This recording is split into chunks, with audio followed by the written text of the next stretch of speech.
What's up guys, CJ here and welcome back to another all-new trailer breakdown. This one a huge surprise as Marvel decided to drop the second Black Panther trailer on us this morning without warning. It's not a bad thing, I've definitely woken up to worse surprises, and this trailer is chock full of action, adventure, and even more questions than answers, but let's dive right in.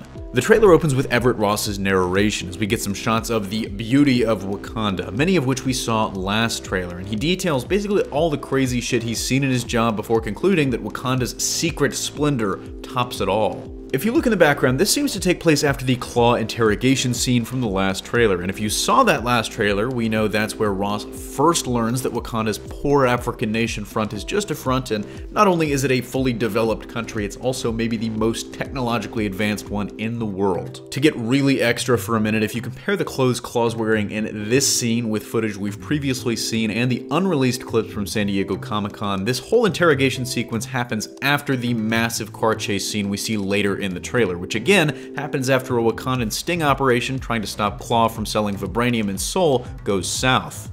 Speaking of that car chase, this trailer adds to it in an absolutely bonkers way, with T'Challa literally running off walls at one point before ripping off the wheel of Claw's car.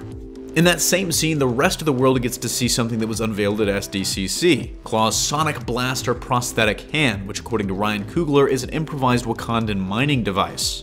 As we get more shots of the Royal Talon Fighter, we see here that Wakanda is surrounded by some kind of force field, something that I'm sure is going to be essential to the plot, as usually a force field means someone's going to try and bring it down. We see the Royal Talon more in depth later in the trailer, and while Ryan Coogler describes it as the King's personal shuttle, it looks like it can handle itself in a fight. We get more shots of the King being the King and of the supporting characters, including maybe our best look yet at Angela Bassett as Ramonda, the Queen Mother, who tells him that it's his time. That's a common theme 2 trailers in. T'Challa's a young king, and we've heard several people tell him that he gets to choose what kind of king he wants to be, and what that means in the context of the movie, we don't exactly know yet. Next, we see more shots of the king at Warrior Falls. While details on the scene are sparse, we know for sure that it's a ritual related to his coronation, so this is actually a flashback. The Warrior Falls scene is incredibly interesting because in part, it's a ritual where T'Challa kind of has to earn the title of king in Black Panther by fighting warriors from other tribes. At least that's my theory, but we also see him fight Killmonger here according to the previous trailer, so I'm not sure if this is part of Killmonger's coup or if this is just one part of his larger backstory.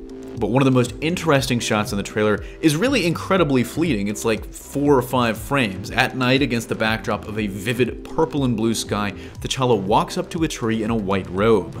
The scene is presented without context in the trailer, but if I had to guess, this could be a vision received immediately after eating the heart-shaped herb in Zuri's ritual, which is what ultimately gives T'Challa his enhanced strength, speed, and durability. But the next scene is maybe my favorite in the trailer as we see him meeting with his whiz-kid sister, Shuri, in what looks like her high-tech lab. And behind her, there's a pretty cool molecule figure. Nothing explicitly tells us what it is, but my money is on vibranium. In Shuri's lab, we essentially get a side-by-side comparison of the Black Panther suits. And yes, this movie does have a new one, and you can tell that the eyes are a little wider since Captain America Civil War, the silver accents have changed, and it looks to be a little more solid than the previous one, which kind of looked like vibranium woven cloth.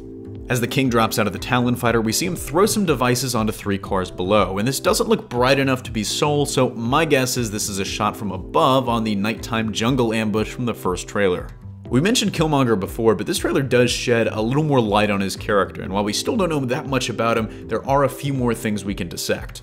We know he's the one that breaks Claw out of the interrogation room where T'Challa, Ross, and the Dora Milaje are holding him, and to what end, we really don't know. But later, we see the 2 looking at something in a museum, an unknown item that they do steal, judging again by the previous trailer. Whatever Killmonger's motivations are, they are deeply seated. We see shots of him standing, basically with fire surrounding him and that ultra-painful crocodile scarring all over his body while talking about waiting his entire life for this and then he'll restart the world and burn it all. But maybe the most notable thing here is his accent. You notice anything? That's right, it doesn't seem to be Wakandan, it seems American. After the first trailer, Ryan Coogler described him as a Wakandan exile, but if Killmonger was exiled as an adult, his accent wouldn't have changed that noticeably, and this kind of hints that somehow, for some reason, he was exiled as a child. Of course, that might sound familiar if you're familiar at all with Killmonger's comic background. He does have a tragic origin there. His father was forced into working for, guess who? Claw, and when that plot was foiled and Claw fled Wakanda, Killmonger's family was actually exiled, and so young Eric grew up in the United States with a deep hatred of the Wakandan royal family for exiling his family. But despite a pretty good backstory, Killmonger is not a normal foe. Somehow he's returned to Wakanda in a possible revolution, and he's got a major trick up his sleeve, a vibranium suit of his own called the Golden Jaguar suit.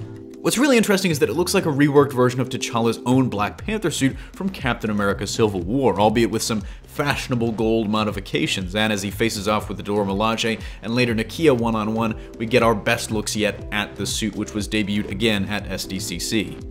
We see Killmonger and T'Challa go toe-to-toe in these suits as they fight near the Wakandan monorail, before a later shot sees the two tumbling in what might be the necropolis. But that about does it for this trailer. Of course, it ends with the awesome car chase moment that I mentioned earlier in the breakdown, but for me, this is where I get off. Honestly, every new trailer just gets me a little more excited for this movie. I started out incredibly hyped up as soon as they started announcing the cast and the director. Ryan Coogler's a genius, and this is probably shaping up to be the best cast ever for a Marvel movie. So color me excited, and this trailer did a lot more. Let me know what you think in the comment section down below and what you thought of our breakdown, but that's gonna do it for me here. Thanks for watching. Don't forget to smash that like if you like what you saw, subscribe for more great content every single day, and consider turning on your notifications to be alerted every time we upload a new video. For more content, check out our website at hybridnetworkyt.com, and if you love HN and want to take your support to the next level, consider donating to us on Patreon as we strive to bring you the best content possible.